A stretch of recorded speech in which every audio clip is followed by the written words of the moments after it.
And it came right at a time when it would be like, okay, we need to maybe reevaluate this. Do we need to go back home or can we make this work? It was as if it was just supposed to be, like it was like the path of least resistance. And I felt like I was manifesting all of the things that I really wanted very easily and effortlessly.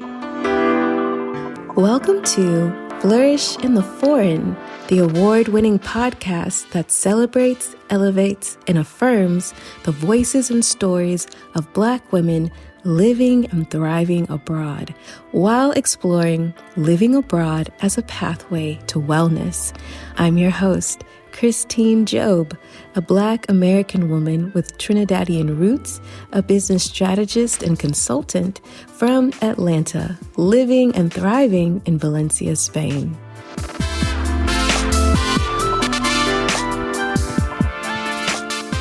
Hey everyone, welcome to Flourish in the Foreign. I'm Christine. I'm so thrilled that you chose to listen to this episode of Flourish in the Foreign. I appreciate you, and I know that you're going to enjoy this episode. How about that? I'm speaking it into existence. For those of you that haven't joined the Buy Me a Coffee membership, be sure to do so, especially if you want to chat with me, because I do coffee chats every month. Due to my illness and kind of things getting knocked off schedule, I'm going to be doing 2 coffee chats in December, one at the beginning of the month and one at the end. So be sure to become a member of the Flourish and Foreign Buy Me a Coffee membership so that you could chat with me. Also remember that I am sending thank you cards to all of my members. I have been trying to find the perfect stationery. I don't know if I'm ever going to find it, but I'm excited to write to all of you. And that might sound, I don't know, nerdy, but you have to remember I am a Southern girl, so I'm very excited about stationery. And I'm very excited to write to all of you. So if that's something that you would like, be sure to join the membership as well. Be sure to grab the Move Abroad with Intention guide to not only aid in your leap abroad and making sure that it is successful, but also if you're already abroad, to keep you engaged and to keep you accountable as you cultivate this new life abroad. I've also curated a playlist of sorts that goes with the guide. I made a whole list of episodes of this podcast that I think will be really helpful as you complete the guide. You could find that list in the description of this episode. And I'd also suggest that you grab the Build a Business Abroad guide if building your own business abroad or taking it abroad is something that interests you. It's not for everybody, but for those of you that are interested in it, I highly suggest you grab that guide.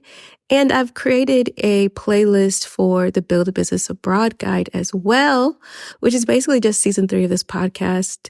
Season 3 of this podcast was a mini season all about building a business abroad.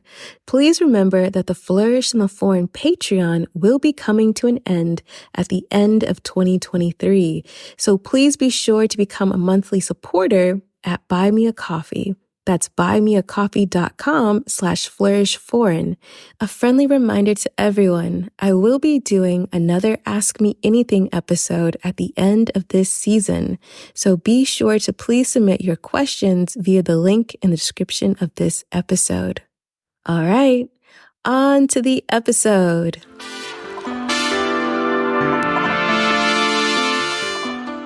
Season 5, Episode 7. Today's episode features Jazzie Mas. Jazzie is a vibrant and adventurous soul and a nomad hailing from the sunny streets of Los Angeles. Her thirst for exploration has taken her on an incredible journey, living abroad for the past 5.5 years in various exotic destinations such as Indonesia, Mexico, Thailand, Peru, Colombia, and Vietnam. Jazzie's eclectic background and rich experiences have shaped her into a true global citizen. She is also the brains behind the brand Black Digital Nomad.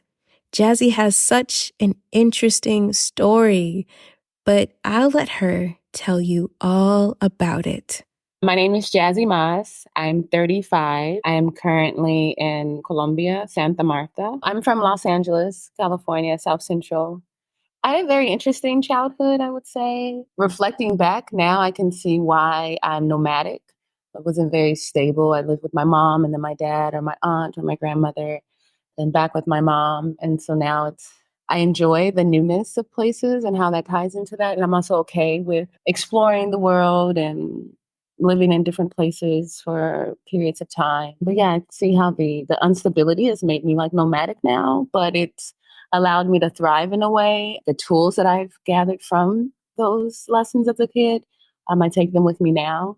And I really enjoy the nomadic lifestyle. I went to junior college after high school. I moved out of Los Angeles right away, 2 days after high school, and I went to Texas, Houston. And I was there for some years, and then moved on to Philadelphia. And then I got in some trouble in Philadelphia where I got a DUI, and I ended up going to jail and having to do weekends and then house arrest, 60 days house arrest, and then 5 years probation. But the time, my life was completely different then. My mindset was very different. I felt like, based on my childhood and my mom being on drugs and my father being abusive, that I was very angry and didn't know how to process my emotions effectively. I was very angry. I lashed out a lot and I overconsumed alcohol a lot of times. So based on that, like my choices, I made very poor choices. And it wasn't until I was in my probation officer's office and she handed me a stack of homeless shelters to stay at because I had moved from my apartment to my cousin's house in Delaware temporarily. And that was a violation. And that's when I realized, like, wow, like, yeah, these things has happened. You know, yes, I've had a rough upbringing, or maybe I didn't have the tools necessary to thrive, but it was up to me to get those and gather those tools. And I was where I was based on my decisions that I had made. And I lost like basic human rights, right? Because it was baffling to me to know that because I was living 20 minutes away out of the city that I would have to go to a homeless shelter or possibly go to jail. But I had to be reflective and say, yeah, this is based on the decisions I've made, right? And it's time to make different choices. And so that's when I decided that it was time for me to seek out different ways to process the pain that I was feeling, right? And so that was through meditation. I studied Buddhism and I stopped watching Bad Girls Club and like things like that. And we started watching Soul Sundays and reading the books that I would read as a kid, and Iyanla Van books and journaling and just trying to consume different things and process my emotions differently. So I had a friend that worked in Afghanistan and they were going to Dubai, and they're like, yeah, let's go. And I said, yeah, sure. They wanted to go to Dubai and Thailand. And it sounded amazing. I found out that it wasn't as expensive as I would think it would be. I didn't have much experience with or any international travel experience. I hadn't even been looking up flights ever. So I was super excited and I applied for my passport. They told me how to apply for my passport and I did so. And once I got it and I was like, hey, yeah, I want to go to Thailand and Dubai. But when I was on probation, I was not allowed to travel to Thailand for my probation officer. And I was like, yeah, when I get off of probation, no one will ever tell me that I can't go anywhere anymore. So after I finished the 5 years of that, I went to Jamaica for a little time. And I knew then right away that like, I want to travel and continue to travel. And I think a year later, when I moved to Mexico. But before then, I had no real travel experience. We didn't travel as a family. And when we did, it was like I would go to maybe my father's house, or my father's family's house in Texas kind of thing. But once I got the taste of traveling, the freedom and exercising my freedom again, it felt very liberating for me. And I was hooked. I asked Jazzie to take us through her journey to move abroad. As you all know, if you've listened to this podcast, it's not usually one day you wake up and you move abroad, but it's the little things that maybe you're conscious of or you're not conscious of that plant the seeds into you ultimately making a decision to make that leap abroad. My passport is set in the top of my drawer. safe and sound until my first trip to Jamaica. So that trip was very interesting. It was our first year anniversary, my husband at the time, and I was determined to go. And I remember my aunt saying, like, hey, you should prioritize traveling. Even if you have to put $1 a day away or something, just make sure that you experience it.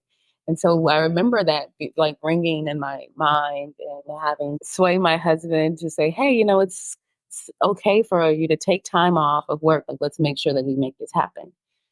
So when the trip came and done all the research, and it was very a safe trip, I just stayed in a resort.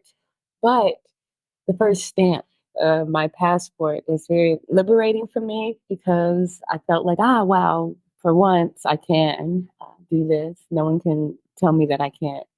But it changed everything for me coming back. I remember us having a good time there, wanting to like get off the resort and explore more and doing that the last day.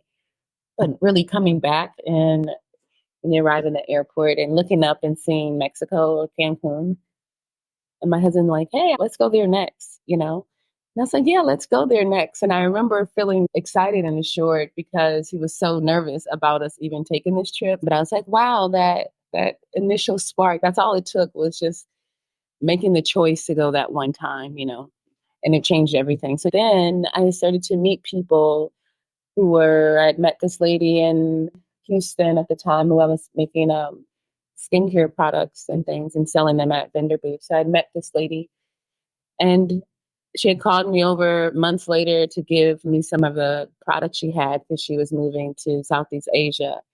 And I was like, wait, what? Like, where is that even?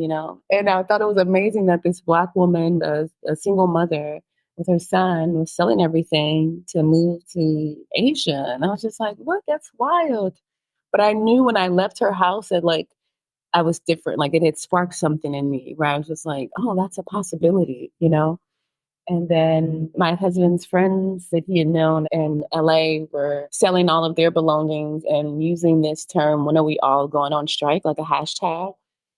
And he had shared it with me a few times, like, oh, yeah, these are my friends I met. And so when he had showed me that, I was like, wow, I felt a spark then, like, this is going to initiate something. And then it seemed to just fall into place after that. Like within a few months, he's like, yeah, like, when are we going on strike? Let's try to figure this out. And our lease was up. He came home one day saying, hey, let's I'm tired of this job and I just want to take some time. Let's just see about, possibly moving out of the country, if not permanently, maybe for a few months. And I was like, yeah, let's figure it out. Let's do it, and I started running the numbers of how much we would need to do it. And so, yeah, 63 days later, we were in Playa del Carmen.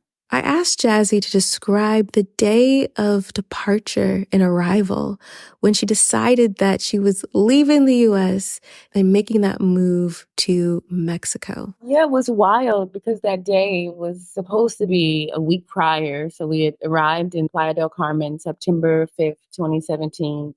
But our initial date to leave was August 29th that year. But we were hit with Hurricane Harvey and the freeway was literally underwater.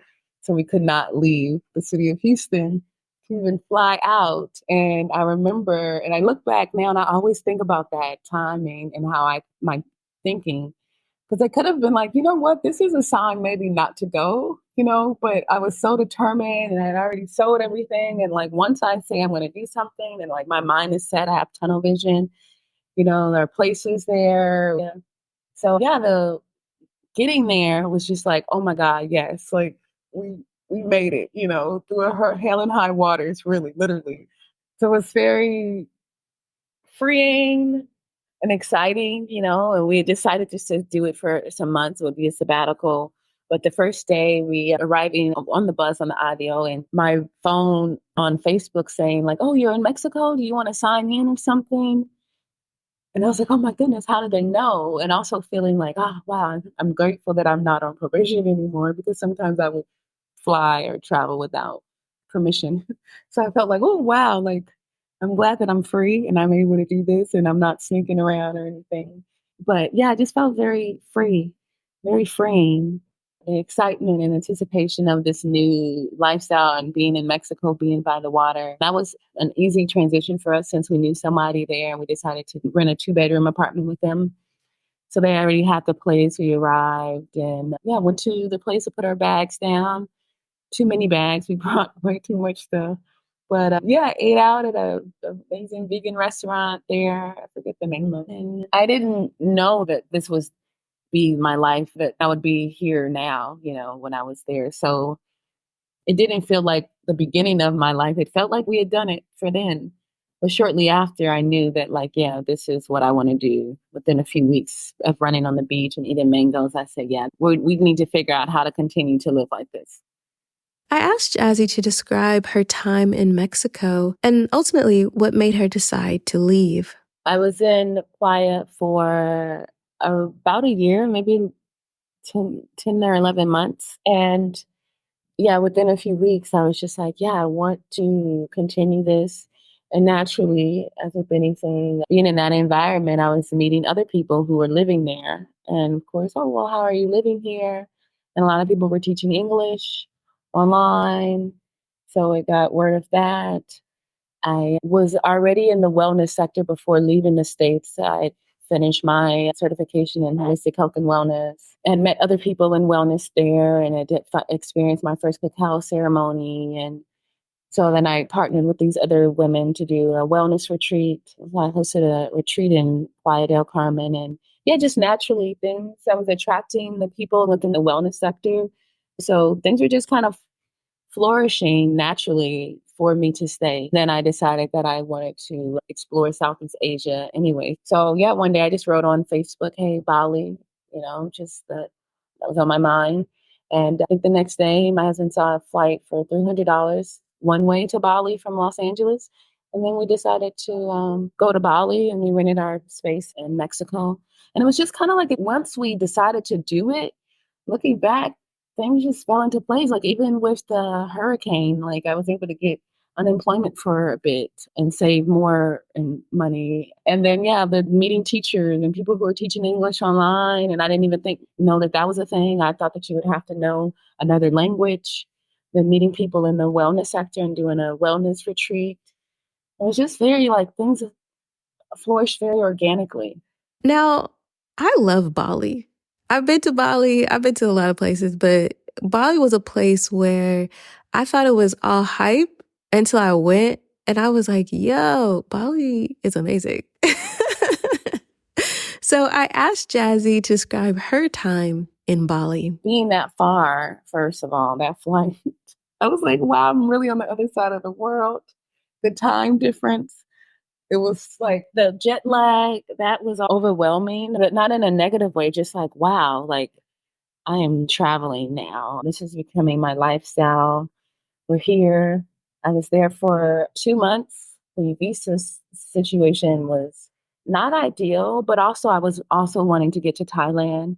But Bali was amazing. It was very beautiful. I love the culture there. Seeing them put out their offerings every morning, it was like, oh wow, I'm really experiencing a different culture and way of living, getting on a motorbike for the first time, which was absolutely crazy looking back at that. But yeah, I just felt like I was stretching myself. I got behind the camera again at a shoot for an artist's music video. And that was like, I felt like it unlocked something in me that I have always loved the arts and performing arts. And I was on a show in the States that was rather disappointing to me, but and I shut down and I stopped doing things with the performing arts after that. So immediately I felt like I had come back alive there with that. So I stayed in Bali 2 months and then went on to Thailand because that was a dream of mine. So I went to Thailand and right away there was a stage play, auditions for a stage play. And it turned out to be us doing James Baldwin play, which was the first all Black cast to perform a play in Thailand there. So that happened there, and it was like, wow, to get to say yes, I want to do performing arts again. And I did a dance set there for a Billion Women's March in Bali as well. So it felt like again, things were like all the parts of me that I had allowed to die in the States through maybe trauma. Like there's stories of me wanting to do dance, and then I shut down at 7. No one was coming to my recital. So then to dance again in Bali, I felt like I was like, wow, and to act and I get behind the camera again. I was just like, okay, yes. And then get back on stage in Thailand. And then the way that it happened, right when I was getting there, the auditions, I think was like the next day. It was like these things were finding me and I was attracting opportunities, being my authentic self. I felt like I was pulling back layers and discovering me again through this lifestyle. So I did Thailand for about a year. I was in Chiang Mai, Thailand, northern Thailand. And I loved Thailand right away. There's a very calming energy there that I enjoyed a lot. And it was very different. The temples are very beautiful. The food is absolutely amazing. And again, then found myself back in the arts and on stage again and meeting other creatives. And I started teaching English online. Tried out in Bali and things like that and didn't get hired the first few times. So then I started teaching in Thailand. And it came right at a time when it would be like, okay, we need to maybe reevaluate this. Do we need to go back home or can we make this work? It was as if it was just supposed to be, like it was like the path of least resistance. And I felt like I was manifesting all of the things that I really wanted very easily and effortlessly. So, yeah, it felt as if I was living my dream, honestly, acting every day and feeling financially secure, having a very holistic lifestyle for me, being able to eat very healthy and get fresh juices and smoothie bowls, and it's at a very economical price, and massages and walking a lot and meeting amazing people and having amazing experiences every day. I felt very grateful and that as if like also too that I had really paid my debts to society, taking responsibility and accountability for mistakes I had made, and then for letting it go and saying like, there's like so much life after that, right? So it felt very rewarding. After Thailand, I went to Vietnam, and my motivation to leave Thailand was burning season. Well, that was the motivation to leave Chiang Mai because I could have went to another city, but then the visa situation was interesting there too. So I was told about Vietnam, Da Nang being by the water and being very nice, and someone thinking I would like it. Actually, a psychic told me that they thought I would love Vietnam, and I thought it was crazy, Bali. But I fast forward to after needing to leave Thailand or find another place, Vietnam came up, and they had a 1 year visa for Americans, 1 year multiple entry visa. And you could start with 3 months. And so, yeah, burning season was coming up. And also then I get the bug of like, okay, I love discovering the new places and the nomadness is up. And I'm like, yeah, like let's move on. This has been an amazing time. And so, yeah, I went to Vietnam for the first 3 months and it took some adjusting too. I didn't love it right away. I made the mistake of comparing and then it was loud. They had a lot of motorbikes. So that was my first thing. It was like, ooh, okay, sensory overload for me.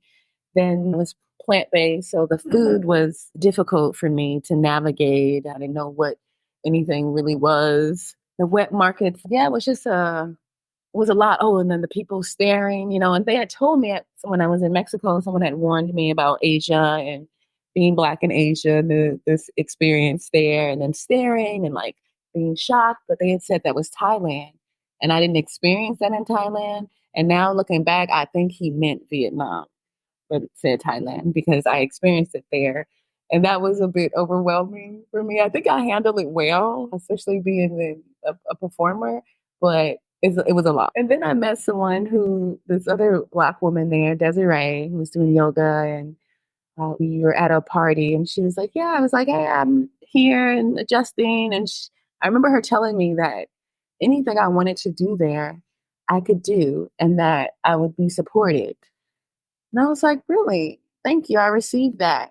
And so I said that I wanted to start doing comedy, stand up comedy in Vietnam. And so I started to try to figure out like how to put it together. And I started to try to do an open mic and call out other comics. And then I saw this post of this lady coming to Da Nang to do a comedy show. And I reached out to her and I was like, hey, I'm interested in doing comedy. She's like, oh, she was building this comedy scene in Vietnam, the first one, English speaking comedy scene, doing 3 cities. And I was like, oh, well, I would love to get on one of your shows. She said, do you have any experience? And I was like, no. But she said, okay, well, let's talk. And so I went to that show and it was great. And I met her and she was another Black woman from California. And I was like, oh, wow, I'm from LA. And she told me she was putting together a show in October, September, and she wanted to do another Black comic, another Black lady that was out there when she was living in Saigon. And they were going to put the show together and that she would put me on. And I was like, okay, yeah, let's do it. And she's like, will you be ready for September? And I was like, in my mind, like, what? This is crazy. But I said, yes, absolutely. I'll get ready. And yeah, I did a 3 city tour with this woman. I had no real experience. I did one open mic in Thailand once at the Healing House. But yeah, she booked me and they paid for my accommodations and we drove to Hue and Hoi An. And I was like, oh my God, wow, am I a stand-up comic? These are all the things I've always wanted to do. And it was just flowing so organically, like there was no comedy there. And I said I wanted to do it, and this lady appeared. And I was like, wow, am I like master manifesting? Like, what is going on? I'm really, everything I'm talking about is happening. And I realized, oh wait, this has always been the case. But I was just talking about like BS. But I've always been manifesting things. I've manifested the probation even. So yeah, it was a very aha moment. I've seen a lot of the work. It's like been very in my face with manifesting, a law of attractions. It's very undeniable for me. And that's when I started. And then I started to compete in Vietnam and that went well. And I was like, wow, I would pinch myself. And I'm like, wow, I'm really living my dream. I'm awake, living my dreams. Now, Jazzie is a comedian, and if you've listened to this podcast long enough, you know that I've had 2 other comedians on this here podcast. One of the comedians that I've had, Angie the Diva, season 1, episode 42, actually created the tour that Jazzie went on in Vietnam. So if that sounds interesting to you, or if you have any interest in comedy or what have you, entertainment abroad, listen to Angie's episode. And another comedian I've featured on this podcast is Kefra, season 1, episode 13. She's based in Madrid, and I've actually gone to one of her shows. So if you're interested in that, check those out. Look, Flourish the Four, we're a community here. This is a network. I'm sure if there's anything that you want to do, there's been someone on this podcast that has done it, or there'll probably be a guest soon enough on this podcast.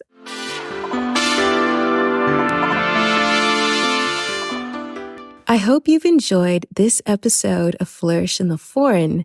And if you have, please support this labor of love because it is labor nonetheless.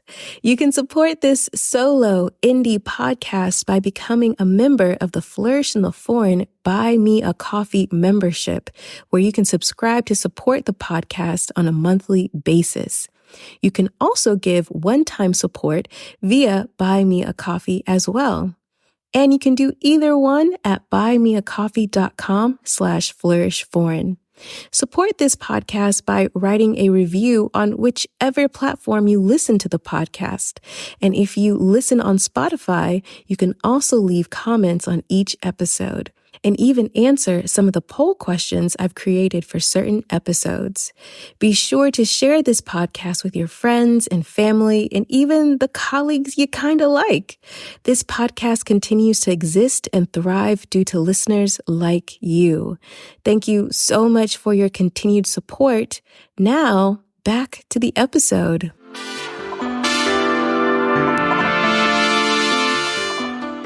I continued in Vietnam for 2.5 years. I was there during the pandemic and I was separated from my husband during the pandemic. He couldn't get back into Vietnam. The borders were locked. And unfortunately, we were already having like a rough patch at the time. So it didn't make it any easier with us being separated at the time. And so I ended up being in Vietnam alone, but I continued on and I eventually left Vietnam in 2021 to go back and try to reconnect with my husband. And I went back to Mexico. Unfortunately, that didn't work. We decided to just continue to be friends. But I got that closure and I'm grateful for that. So I did leave Vietnam. I was in Mexico for a while and I thought that I needed to leave abruptly. I ended up doing an ayahuasca ceremony there and got some downloads to sit home with my family for a little bit. So I went to Arizona. I stayed in Mexico for 6 months when I left after leaving Vietnam. And then I went home for a bit and explored Arizona, which was absolutely amazing. And I had a more of an appreciation for the States. It's a beautiful place to explore and travel. I think I would want to live there, but to visit, it was amazing to be able to visit there. And then I decided to come on to Colombia a year ago. I left in April and I came to South America.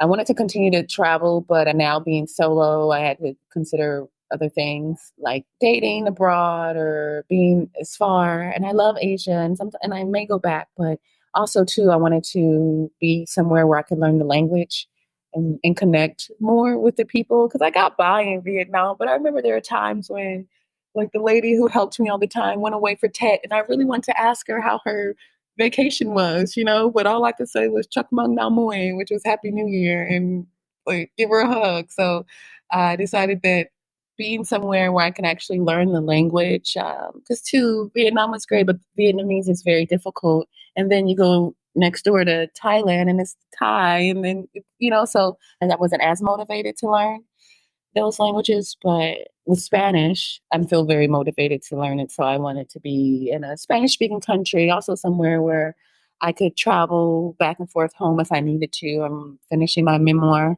Probation of Passports. And so I want to be where I can go and do speaking and also be closer where if people want to visit, who say they're going to visit, that don't visit, I could be closer to the possibility. So that's how I ended up in South America. And then I went to Peru for 3 months and explored Peru and did a series, Let's Chew in Peru. And I love the food there. So I just continued to travel around and explore South America. During my marriage in Vietnam, I started to do therapy, which has been great.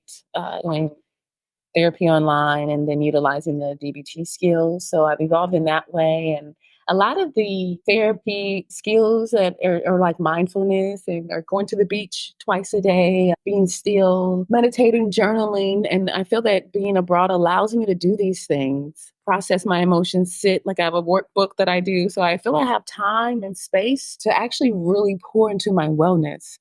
And I'm very fortunate for that. Different modalities, like if I'm doing a plant medicine or having exposure to that, right? Ayahuasca ceremonies or cacao ceremonies or whatever I've been able to, chakra alignment in Bali, just different things that I've been exposed to that are very healing for me on my journey of overcoming things that I went through in childhood. And I'm very fortunate because a lot of people don't have this opportunity and the time to be able to really focus on wellness, where it's really the center of my life.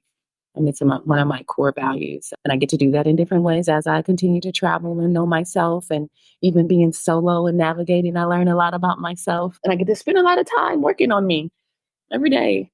So Jazzie eventually decides to move to Colombia, and I love Colombia. And she is currently in Santa Marta, which is a city that I've also visited.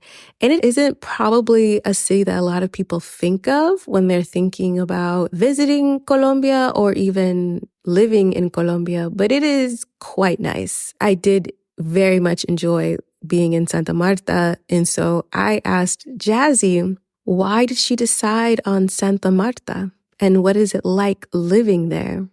So I did Medellin when I first got to Colombia last year for about 4 months. And then I love being by the water.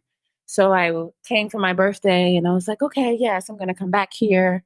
And I did for a few months. I did some content for a business owner here that's a Black woman actually from Atlanta that owns a wings place and a children's center. And we connected. Ended up going to Peru, and she was like, yeah, I feel like we can really work on some things. You have to consider coming back. And I was like, I can really go anywhere. Let's see what the opportunities are there. I do want to be by the water.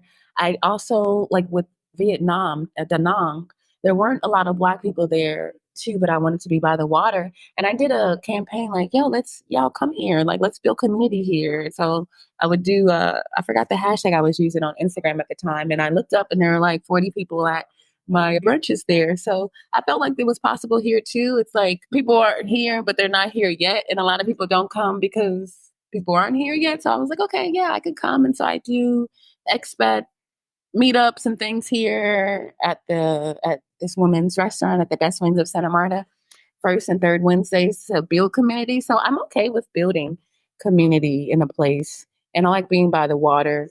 And so it's for me a okay base for now, and continue to travel. Like I'm probably gonna go to Ecuador for a month, and then I'm gonna go to Medellin for this weekend for Afro Fest. But yeah, it's a good balance for me right now. But yeah, just yesterday I was saying that I'm craving Black people, more Black people. But yeah, I'm gonna go down to Medellin for a week or two and do all the things and then come back and be back by the water and journal and stuff and blow bubbles. I asked Jazzie what has been her experience being a Black woman abroad.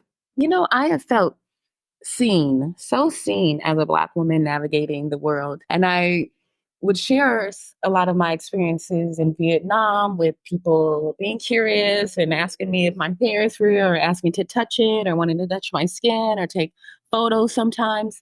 And for me, it's been like realizing, for one, that wow, this is a very homogenous country. I do look very different. And I'm in this place at this market, right? And I'm black with locks. Like, of course, people are looking and staring in times. And so, with that, like being able to step outside of myself and not take on the Black American experience with me. Like, I didn't want to do that, like, have a tainted idea of what being Black is. So, for me, like, even being in Mexico, and they would be like, oh, they say silly things like yell out random celebrities and stuff to you, like, oh, hey, Rihanna. And I'm like, okay. Or like they would call my husband Tupac and stuff. And to me, it would just be like more of a fondness or an appreciation, or honestly, too, you're just trying to sell something, some of these people. But I never felt threatened by people's curiosity with me. It always felt like it came from a curious place. Hearing our music everywhere, seeing our culture in different ways, it's been like, wow, yeah, feeling seen. I feel safe. I feel protected. I haven't had any negative encounters, thankfully, as I've been navigating the world. But yeah, it's been interesting. I asked Jazzie if she has encountered Black community while abroad, and if so, what has been her take on the communities she has been a part of. In Playa del Carmen, I remember our first Thanksgiving together. Oh, and the baked macaroni and cheese was so good and so Black. Those things, like we all came together and had an amazing time. And that was just brought on together by a guy there who still is building community in Playa del Carmen, Rashid. We would just go up to Black people, hey, how you doing? And invite people out to do things. And we would curate trips and stuff. I mean, this was 5 years ago before Playa was the hot lantern. The community wasn't as booming then, but yeah, with just people hanging out. And of course, everyone doesn't mix and mingle just because you're Black, and that happens with any type where you won't vibe with everyone. But for the most part, we've all been able to come together, have groups, help each other out, and fellowship, you know. And that's been in Playa del Carmen. I experienced that in Thailand. We would do Sunday dinners that Tidra created and having Facebook groups. And we did a lot of trips together doing the stage play in Thailand. Also curated a long lasting community for me. Like I still talk to my mom there. She's a adoptive mom. She was also from Los Angeles and she's in Mexico now. We talk all the time. But yeah, just people traveling and seeking community, I think is the way that we build community. Thai and Vietnam, the same. We were there together during the pandemic. I remember my dad dying and me kind of like shutting down a bit and isolating myself. And I turned my phone off and people showed up to make sure that I was okay. With me sane, looking out for people and us making sure that we're good. I've always had that sense of community as I traveled. And I think that's being open and going out and connecting with people, and to being a Gemini is natural for me. to connect with people. I've always felt that there's community, even here with the people here. It's not large, but I have a community here and support. So yeah, I've experienced it everywhere through being open, and going out, and also other people who are actively building community and curating events and things that they like to do. I asked Jazzie how she believes living abroad affected her marriage, but also her experience now as a single woman dating abroad. I'm not sure. I felt like it had a good impact, right? Yeah, I don't believe it negatively impacted us. Being able to do something like that, right? Like I always appreciate that. It's like very hard when I look back, I'm like, wow, if nothing else, I know for sure that us coming together and accomplishing something like that together, we totally changed each other's lives, right? And the trajectory of our lives.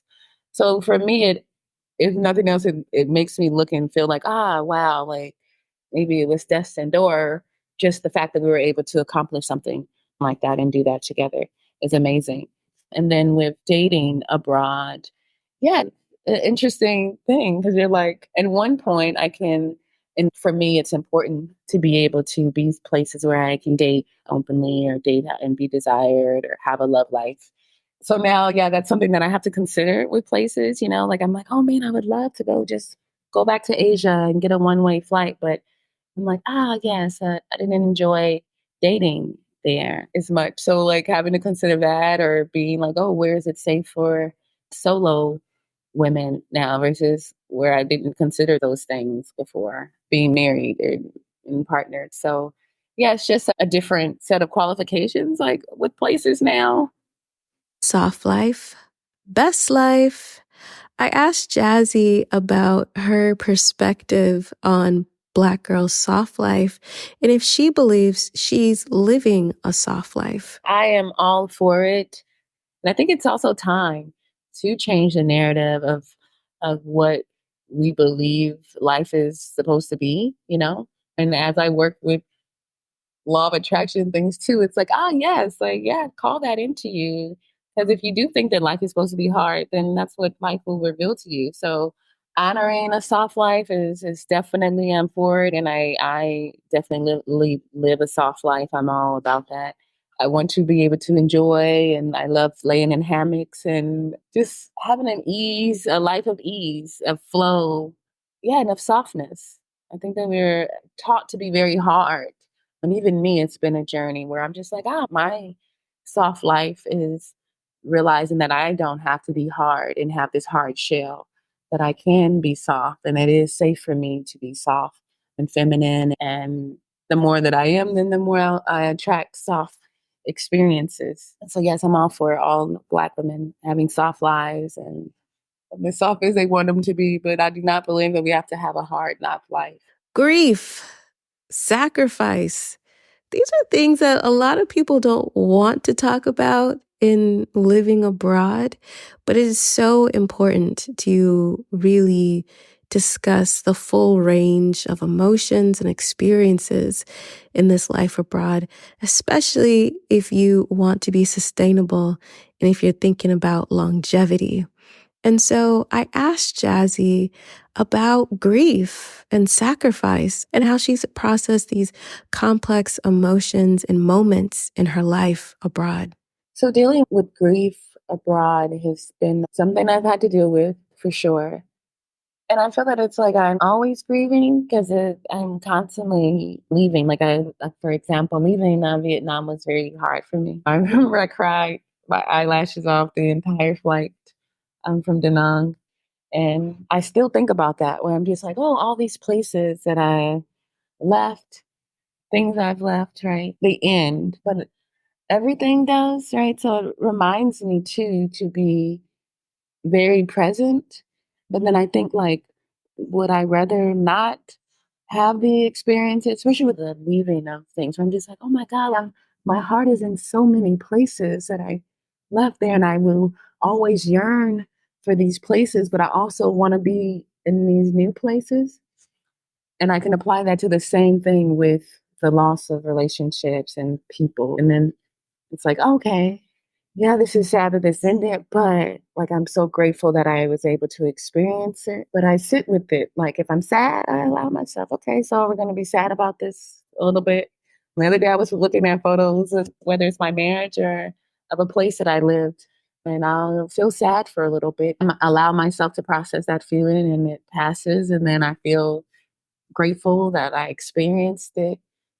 So I just allow myself to feel, but I do find myself in this thing of like, wow, I'm going to continue to grieve these places, but it also means that I've experienced them and just be present in all of my relationships and honor them more because everything is temporary. So dealing with the grief helps me deal with the opposite of grief. What's the opposite of grief? It's the present moment and the relationship I have now because I know that it's temporary, you know.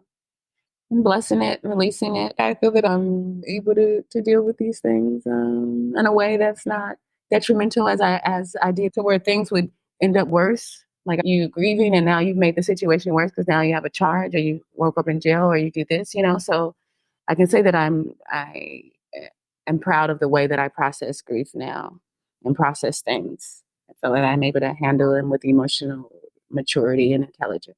I asked Jazzie to share with us a motto, affirmation, mantra, scripture, lyric that she lives by that anchors her in this chapter of her life. Yes, absolutely. I have a few. My first is everything is working for my greatest good, and only good will come from this. And money flows to me easily, effortlessly, and abundantly. And I always affirm that I'm always making money being my authentic self and that I'm beautiful and everyone loves me. I used to do that when I walk the beach. And when something is like going bad, I always say everything is working for my greatest good and only good will come from this. And that allows me not to stress and try to fix it and just realize that, yeah, this is good. You know, even with the hurricane, right? I think about that. Like, it's like, look back, I'm like, oh, this is working for my greatest good. It's not saying don't go or don't do this. And our thinking is very important because I share that story and I'm like, wow, had I been like, hey, no, this is a sign. God is saying, do not go. You know, He put up floodgates to keep me here and say that and tell that story in that way, it would have still been powerful to some people where they're like, oh my goodness, yes, you did listen, you know? But I was like, no, I was determined to go anyway. And it still worked for my greatest good. And that one decision changed everything for me. Wellness. I asked Jazzie what is her personal definition of wellness and how that definition and practice has evolved as she has lived abroad. For me, it's holistic, you know, my mind, body, and spirit. So, in living that way every day for me, and that's just being in spaces where I can run on the beach, right? Having that, and I love that, and it's very healing for me. Blowing bubbles every day, having compassion for myself and others, being mindful of the things that I'm consuming, making sure I'm getting sunlight, paying attention to my body, you know, not being in toxic environments, so being able to curate all my decisions. I feel that I don't have to sacrifice my mind, body, or spirit for a job, for relationships, for any of that. And that's based on me intentionally curating this life. I mean, being mindful of that so that I continue to keep it. Because I did a lot of work to get here. And so being reflective on that, I'm like, oh, always being mindful of the things that got me here and hold on to those and continue to do it. Being able to choose and curate where I live, right? And saying I like being by the water is very healing for me. Being able to go out every day and do that or being in nature. I feel very like that's centered around my life more and it's more obtainable for me here abroad for whatever reason. Fine, maybe it's because it's more feasible, affordable, obtainable, it's there. I mean also I feel I'm very intentional because many of us end up where we are based on other things outside of us. When I get to choose that based on like, oh, okay, what do I need? I asked Jazzie where she sees herself in the foreseeable future. So I'm finishing up this book, my memoir, and I really want to continue travel the world. I love performing. So like I want to continue to do that. I've envisioned doing a one woman show with this book, Probation to Passports, maybe traveling. I remember meeting this woman in Thailand who was doing this one woman show around the world and I was fascinated. I still want to do a Netflix special And yeah, I want to continue to share my story in an empowering way to empower others and travel and see the world. And I want everyone to know, like, I'm reading this book, The Mountain is You, and the mountain is you. Like, if we all realize that, it gives us a power to at any point change our thinking, which then can change everything for us. And so, yeah, we're so powerful. And at any point, we can change everything. It's very possible. Thank you so much, Jazzie, for sharing so much of your story with all of us. If you're interested in keeping up with Jazzie, you can via social media. Yes, I'm at blackdigitalnomad.co, and then you can find me on Instagram, and I'm there at Black Digital Nomad. And then I'm on TikTok too. Thank you so much for listening to this episode of Flourish in the Foreign. If you'd like to learn more about this guest, please check out their show notes page at flourishintheforeign.com/episodes. If you would like to be a guest or know of someone who would be an interesting guest on the podcast, please fill out the guest inquiry form located on the website under the Contact tab. That's flourishintheforeign.com/contact. I will be doing another Ask Me Anything episode at the end of the season, so be sure to please submit your questions via the link in the description of this episode. Be sure to check out the Flourish in the Foreign blog and the Flourish in the Foreign bookshop powered by bookshop.org, where you can support local bookstores and Flourish in the Foreign at the same time. Check out my list of books to help you move, live, and thrive abroad. Make sure that you are subscribed to the Flourish in the Foreign YouTube channel for when I drop new videos, and follow the podcast on Instagram and TikTok at Flourish Foreign. You can also follow the podcast on LinkedIn at Flourish in the Foreign. And of course, subscribe to the podcast via whichever platform you listen on and leave a review. As always, big thanks to Zachary Higgs for producing the music of this here podcast. Remember, it's not about moving abroad. It's not about being abroad. It's about flourishing abroad. So go abroad and cultivate a life well lived. See you next time.